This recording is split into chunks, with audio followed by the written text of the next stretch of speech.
Yes, c'est bon, c'est trouvé. Bonjour à tous, aujourd'hui on va parler caméra et plus précisément de celle que j'ai commandée de la marque Tapo et plus précisément la Tapo C210. Je ne sais pas si on va voir à l'écran la référence. En tout cas c'est la Tapo C210.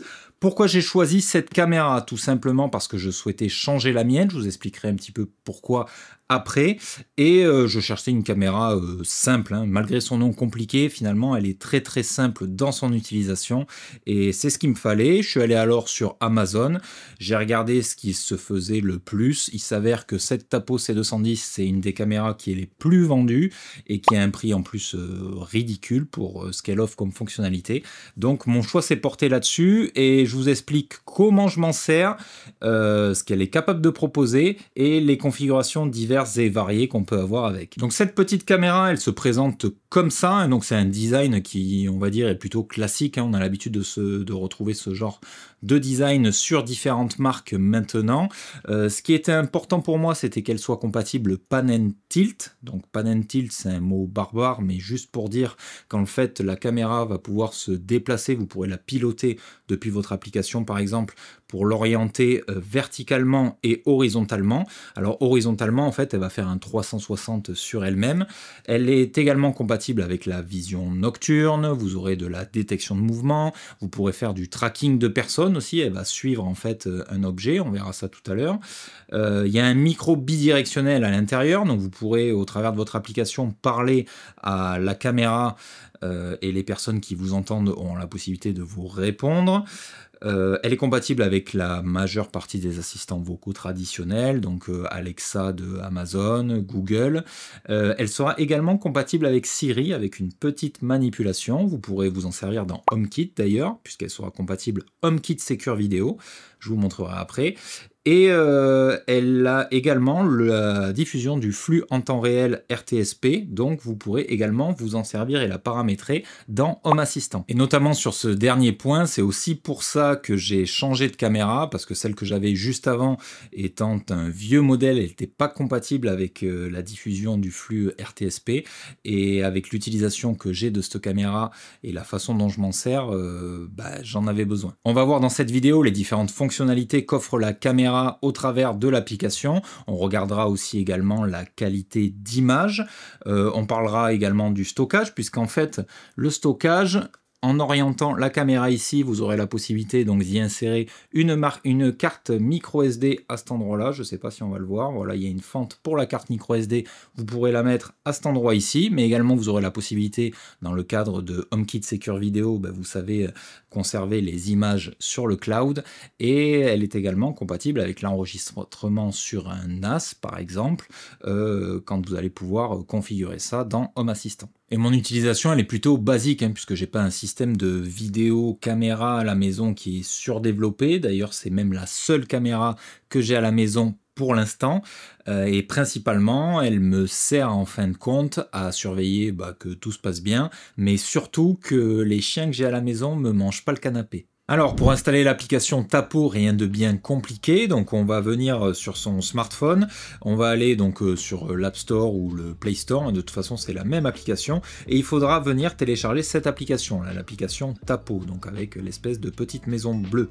On va cliquer dessus, donc moi elle est déjà sur l'application puisque je l'ai déjà inscrite, mais sinon on ira en haut à droite sur le petit plus, hop, ajouter un appareil, ici on va venir chercher caméra intérieure, puis la liste, on descend, on cherche la Tapo, donc nous c'est la C210, elle est là, et ensuite il vous indique la procédure à suivre. Voilà, j'ai pas besoin de la détailler, tout est expliqué, c'est vraiment très simple. Vous avez maintenant votre caméra qui est disponible sur votre application Tapo, et on la voit directement sur votre tableau de bord. Donc moi ici c'est caméra salon, vous appuyez dessus, vous avez directement un visuel sur ce que votre caméra filme, film. Et au niveau de l'interface, on peut voir tout de suite qu'en dessous de l'image, donc on a une icône d'appareil photo qui vous permettra d'immortaliser le moment et de prendre des photos. Vous avez une icône vidéo, c'est pareil, vous pourrez déclencher l'enregistrement vidéo manuellement. Vous avez une icône également micro, donc là c'est pour déterminer si vous voulez augmenter ou diminuer le son, voire le couper. Puis vous avez une icône à côté appel vocal, donc là rien de compliqué, j'ai rien à vous expliquer. En dessous, on pourra venir donc parler, donc là directement on va prendre la mainmise sur le micro, puis panoramique et inclinaison, donc là à ce moment-là un curseur s'ouvre, et si je veux faire tourner la caméra, elle tourne en direct, je peux ajuster. Voilà, donc je peux tourner à gauche, à droite, faire un 360. Je vais pouvoir venir monter, incliner un petit peu comme je veux la caméra dans le sens qui m'intéresse. Moi ici, j'aime bien la positionner comme ça. Voilà, quand j'arrive en butée, vous voyez, elle m'affiche l'angle de rotation horizontale ou verticale a atteint sa limite. J'ai également la possibilité d'activer une alarme. Donc moi ici, elle est désactivée. Et quand la caméra détectera un mouvement, vous recevrez une notification. Et le mode confidentiel, pour ceux qui ne veulent pas que quand ils soient chez eux, la caméra filme, vous avez la possibilité de couper et d'activer ce mode confidentiel. Si je clique directement sur la caméra, j'ai la possibilité d'agrandir de sorte que l'image prenne tout l'écran et je retrouve les mêmes options que j'avais tout à l'heure sur le côté de l'écran. Notamment si je veux l'incliner, vous voyez, le joystick se met ici et il est totalement fonctionnel, je vais pouvoir la faire fonctionner. Si vous voulez aller un petit peu plus loin dans les paramètres, je vous invite à aller en haut à droite, donc là où il y a l'icône qui ressemble à un petit boulon, on clique dessus et à ce moment-là, on va pouvoir avoir plus d'infos que tout à l'heure, notamment sur notamment la détection, donc le suivi de mouvement, donc le tracking, vous pourrez l'activer ou le désactiver ici, la détection de mouvement, la détection de personnes, la détection des pleurs de bébé, et quelque chose qui est pas mal aussi, qui existe chez d'autres caméras, mais je ne l'avais pas moi sur mon ancienne caméra, c'est que par exemple, si je clique sur détection de mouvement, vous voyez, je vais venir l'activer. En dessous ici, j'ai une zone d'activité avec un carré rouge. Quand je vais venir cliquer dessus, je vais pouvoir, admettons, je veux être averti qu'il y a des mouvements uniquement quand ça passe ma baie vitrée là, qui est à côté de ma télé. Et je vais réduire en fin de compte mon carré. Je vais faire un truc voilà, comme ça. Et là, je serai notifié uniquement quand il y aura des mouvements dans cette zone-ci. Sinon, en dehors, les personnes peuvent passer librement et la caméra ne déclenchera pas. C'est plutôt pratique et pas idiot, je trouve. Ensuite, on peut revenir en arrière. Donc là, je vais redésactiver parce que moi, la détection de mouvement, finalement, je ne m'en sers pas particulièrement. En tout cas, pas là quand je suis à la maison.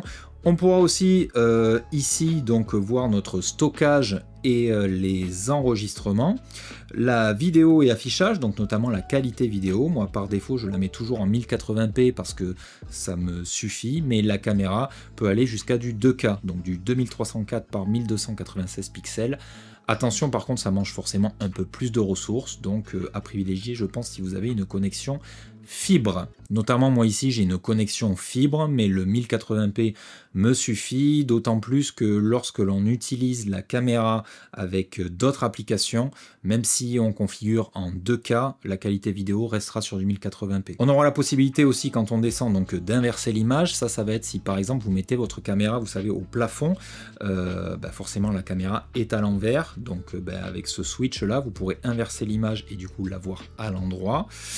Gérer les zones de confidentialité, qu'est-ce que l'on a aussi, l'état de la LED, vous avez la possibilité d'avoir une notification, une LED en fait qui est allumée sur la caméra, qui vous notifie que la caméra est en train d'enregistrer ou en train en tout cas de voir chez vous. Donc moi je l'ai désactivé. La connexion au réseau, vous pourrez activer votre mode confidentiel, gérer ses notifications, les réglages avancés, le partage de l'appareil. Alors le partage de l'appareil c'est pas mal si notamment vous êtes plusieurs à vivre chez vous, donc vous cliquez ici partager l'appareil, il faudra que l'autre personne crée un compte aussi Tapo avec son adresse mail, et en fait ensuite vous allez venir cliquer sur partager ici, et en fait il faudra renseigner l'email avec lequel il a créé son compte Tapo, et il pourra rejoindre et avoir accès à la caméra et aux mêmes fonctionnalités que vous. Et tout en bas, vous aurez la possibilité de faire les mises à jour du firmware de la caméra.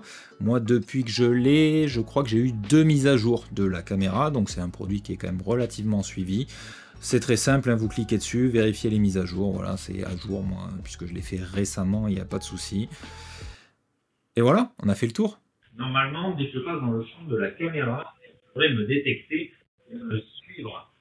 Je parle là pour vous donner une indication au niveau du micro. Je parle quand même un peu plus fort que ce que je parle d'habitude. On va voir ce que ça donne. J'ai pas le retour, je le fais en direct. Mais pour avoir déjà essayé et fait quelques tests, le son est relativement entendable, on va dire. Voilà, on peut pas avoir une conversation de dingue, mais ça s'écoute. Et si on a besoin de faire passer un message rapide, ça fonctionne. Je vais maintenant tout fermer et on va faire un test de vision nocturne pour que vous vous rendiez compte de la qualité que la caméra peut avoir quand, tout simplement, quand il fait nuit. Allez, c'est parti. Voilà, donc là je suis dans le noir, hein. J'ai alors deux petites LED. Alors c'est pas des LED, c'est des LED infrarouges, deux petites LED infrarouges rouges que je peux distinguer sur la caméra. Mais sinon il serait quand même relativement noir. Et on peut essayer de voir si elle détecte les mouvements même dans le noir. Maintenant je viens bouger comme ça. Est-ce que la caméra me suit ou non? Là la détection des mouvements visiblement n'a pas l'air de fonctionner sur le mode nocturne. Ah si, elle a l'air de me capter quand même. Alors ça a l'air de capter quand même relativement moins bien. Mais, franchement... Maintenant qu'on a vu les différentes fonctionnalités de la caméra, je vous propose qu'on passe désormais sur HomeBridge. Donc HomeBridge qui est l'utilitaire qui va nous permettre de pouvoir intégrer en fait cette caméra dans HomeKit, donc dans l'application maison d'Apple, et je vous montre tout de suite la procédure. On se retrouve donc sur l'interface HomeBridge. Donc moi ici je lance HomeBridge depuis une machine virtuelle sous Windows, mais que vous soyez sur Raspberry Pi, sur un NAS ou peu importe, dans tous les cas ça sera la même interface et la même démarche. Donc ici je vais aller en haut dans l'onglet plugin, je vais venir cliquer dessus, on le voit ici, hein, HomeBridge Camera UI, hein, donc c'est ce plugin là qu'il faudra télécharger. Donc ici dans la barre de recherche j'écrirai Camera UI, entrée, et donc c'est bien, vous voyez il me sort deux plugins, mais c'est bien celui-là qu'il faudra choisir. Ensuite je vais venir cliquer sur les trois petits points à droite, puis réglages, ensuite config, ensuite je descends, je vais sur caméra. Là ici dans name, moi j'ai marqué caméra salon parce que ma caméra est dans le salon. Vous marquez ce que vous voudrez. Dans tous les cas, c'est le nom qu'elle aura dans votre application maison. Ensuite, on touche à rien, on descend et on va sur Stream Configuration. Là je clique. Et ici dans vidéo source, vous allez mettre l'adresse de votre flux RTSP. Donc en fait, il se décompose de la même manière que le lien que vous voyez ici, mais bien entendu, ça c'est avec mes informations à moi. Donc vous aurez -i plus loin RTSP votre nom d'utilisateur de l'application Tapo, votre mot de passe de l'application Tapo, l'adresse IP de votre caméra, d'accord, sur votre réseau, 2.554/stream1. Une fois que ça c'est marqué, donc moi je l'ai recopié dans vidéo substream source et style image source. Ensuite vous cliquez sur enregistrer et ensuite vous revenez sur l'interface HomeBridge. Pour ajouter le pont dans l'application maison, il faudra qu'avec votre iPhone, vous veniez scanner ce QR code là qui vous permettra d'ajouter le pont HomeBridge directement sur votre application maison. Et ensuite, on va se retrouver sur le téléphone. Maintenant que la caméra a été ajoutée via HomeBridge, on se dirige sur mon iPhone ou sur l'application maison, donc j'ai bien l'image de la caméra qui apparaît. Vous voyez, quand je clique dessus, à ce moment-là, donc il y a un temps de chargement forcément, mais j'ai le flux qui en direct apparaît dans mon application maison et je vais pouvoir, en cliquant sur la roue crantée, donc après déterminer les pièces, etc. Bon, ça c'est la configuration de maison, mais je vais pouvoir y ajouter des automatisations, donc de déclenchement. Je vais pouvoir également gérer les options d'enregistrement, la reconnaissance faciale, tout ce qui est en fait configurable comme si c'était une réelle caméra compatible HomeKit de base. La seule chose, c'est que l'image, là vous voyez, elle est fixe, et elle restera fixe puisqu'en fait on perd les fonctions de pan and tilt disponibles et également les fonctions de tracking. Donc ça fera de la détection de mouvement uniquement sur cette image là, comme si c'était une caméra fixe en fin de compte. L'avantage par contre c'est que du coup elle est compatible HomeKit Secure Vidéo désormais, et l'avantage c'est que si vous avez un abonnement iCloud Plus qui est compatible, à ce moment-là vous aurez les enregistrements, les déclenchements de la caméra qui viendront s'enregistrer directement sur votre cloud. Bon, HomeBridge c'est fait, maintenant on va se diriger du côté de Home Assistant et on va passer sur l'ordi. Bon, nous voilà sur Home Assistant, de la même manière que tout à l'heure avec HomeBridge, j'utilise une machine virtuelle depuis Windows pour lancer Home Assistant. Pour vous faire l'exemple, mais que vous le lanciez depuis n'importe où, ça fonctionnera pareil. Là, la caméra est ici, on la voit parce que je l'ai déjà ajoutée. Je vais vous montrer donc la procédure. Il va falloir aller dans la colonne de gauche sur Paramètres, puis Appareil et Services ici. On clique, ajouter une intégration en bas à droite. Là, dans le nom, je vais taper Caméra. Je tape Caméra et je choisis celui-ci, Caméra générique. Ici, la première URL, on ne va pas s'en servir. Par contre, l'URL de la source du flux, ici, je marquerai mon flux RTSP, celui qu'on a utilisé tout à l'heure pour HomeBridge. C'est exactement le même. Protocole de transport, je touche à rien. Authentification, je touche à rien. Nom d'utilisateur, ce sera votre nom d'utilisateur pour vous connecter à l'application Tapo. Le mot de passe, ce sera votre mot de passe de l'application Tapo. Et vous faites valider. Et ensuite, vous aurez la même chose que moi, c'est-à-dire que vous voyez ici, configurer, caméra générique, j'ai un appareil. Si je clique ici, donc il est là et il est sur mon tableau de bord. Et quand je vais sur mon tableau de bord pour vous faire un aperçu, je reviens là. Donc là, j'ai la caméra ici, mais avec une image fixe. Si je veux actualiser la caméra, je vais venir cliquer dessus. Voilà, donc là, bon, il réfléchit. En plus, tout le monde est sur Internet ce soir, donc il y a des possibilités que ça lag un peu. Et encore non, ça a l'air d'aller. Donc voilà, là vous l'avez en petit. Vous pouvez l'agrandir pour l'avoir bien évidemment en grand. Il n'y a pas de souci. Alors qu'on est sur une grande soirée, là, j'ai l'impression. Voilà, donc ça fonctionne impeccable. À terme, avec les projets que j'ai, l'utilisation principale pour moi de cette caméra, ce sera, je pense, sur du Home Assistant.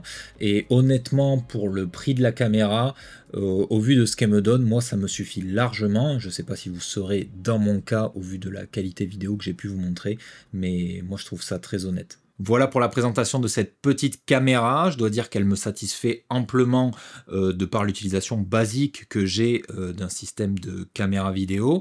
J'ai changé en fait mon ancienne uniquement parce que j'avais pas la possibilité de lire le flux RTSP sur l'ancienne.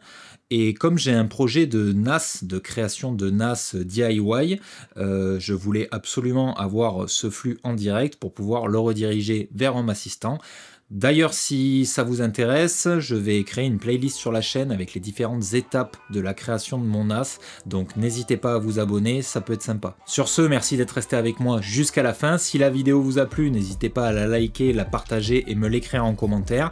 Et en attendant, restez connectés, restez branchés et surtout, restez vous. C'était Picat, à plus.